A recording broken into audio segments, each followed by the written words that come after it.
Here at the Shield Sports Desk, I am Ben Heckey. The Crusader volleyball team continued to be absolutely dominant this preseason. They were in Bradley for the CEFCU Invitational. They rolled in their first two matches, taking out both Presbyterian and Hofstra easily in 3 sets. Then Saturday, they played Bradley for a chance to tie the program record for best start. For the first time in 12 sets, they actually dropped one, but that would be the only one, as the next 3 sets the Crusaders flashed their muscle and rolled on, winning in 4-set fashion. The Brown and Gold are now 10-1 on the season. They open up Horizon League play this weekend as they host Wright State Friday, and Saturday on Communiversity they host the in-state rival Butler Bulldogs. The men's soccer team took on Florida Gulf Coast in Milwaukee last Sunday. The Crusaders and Eagles were locked in a tough defensive battle. The two teams battled to a 0-0 draw. Both teams put up 17 shots on the game. In the overtime periods, the Crusaders mustered up 6 shots, the Eagles 2, but none of the shots were on goal. On the match, Crusader backup goalie Kyle Zobek posted 7 saves en route to his shutout. The soccer team takes to the pitch next Friday against IUPUI in Indianapolis. The women's soccer team is off to their best start in program history. Friday night they took on Eastern Michigan at Brown Field. Eastern would hand Valpo their first loss of the year in overtime, making the Crusaders 3-1-2 on the year. Looking to rebound on Sunday, the Crusader women's soccer team hosted IUPUI, this one at Eastgate Field.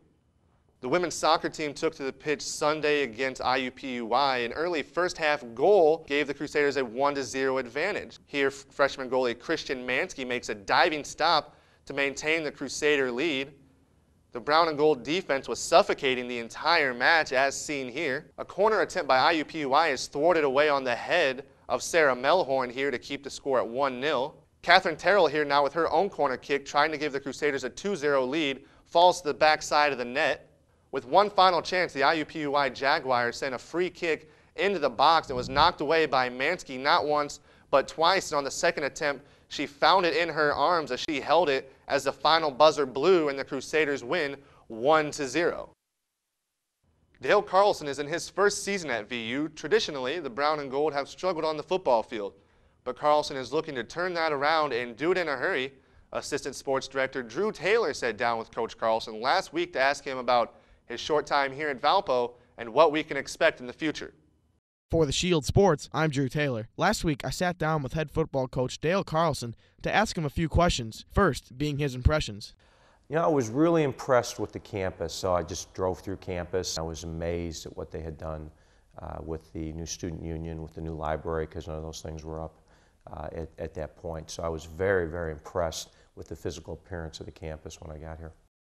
I then asked him what he did to make Valpo feel his own. Had a bunch of, football mementos from, either, first victories, my 100th victory, championships, playoff runs that we were in.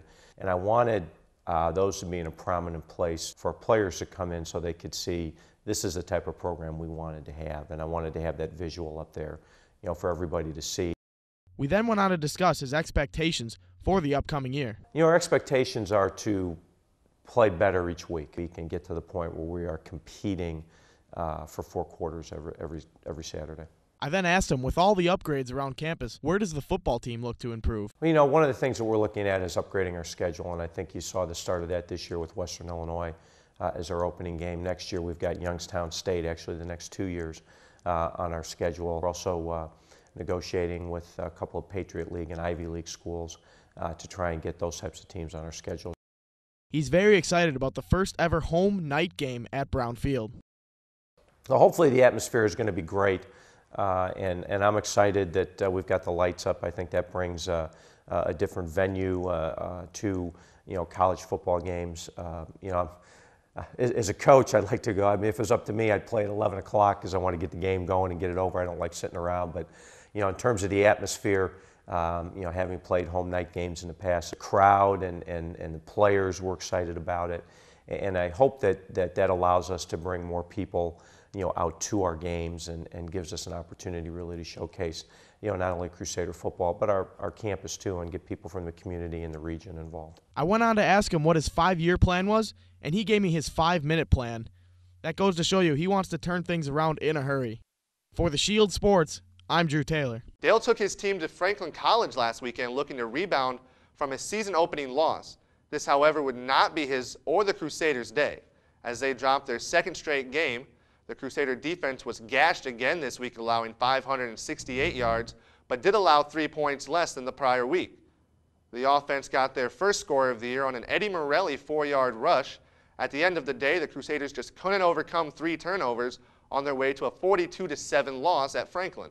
The Brown and Gold will have their first ever night game this Saturday at Communiversity. Kickoff is at 7 p.m. Make sure you go out and watch the team take on St. Joe and see the new Crusader mascot get unveiled. That's all this week from the Shield Sports Desk. I am Ben Hecky, and we will see you next week.